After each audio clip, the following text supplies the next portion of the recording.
All right, here's an example of rule number one taking place. And so this is what to do versus what not to do to help us clarify the idea for you guys.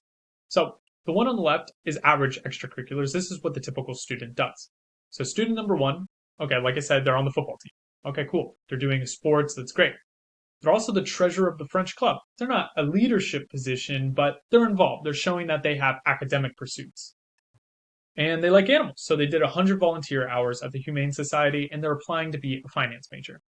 That's great. Like this student's incredibly active in the community, doing many different things, but this is an average extracurricular that most people do. What we're trying to do is create an extracurricular portfolio that stands out. And that's the one on the right. So this is what great extracurriculars look like. So this student number two, is an AP French. So they've been doing French long enough that they've been able to get into the advanced classes. Next, they're president of the French club. So they've been a part of the French club for so long, they now have a leadership position.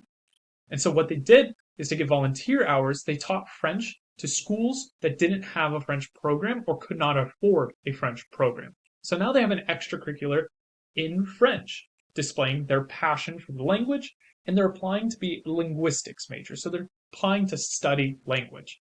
This is a great extracurricular portfolio because it has a constant theme of French. It shows their dedication and passion for it, and it shows that they want to study it in college. Why this stands out is because that's incredibly unique. Not many students have a passion for French like that or a language like that. Maybe they could write an essay talking about how it's affected their life. This makes a clear narrative or a clear theme with their application and shows dedication to it.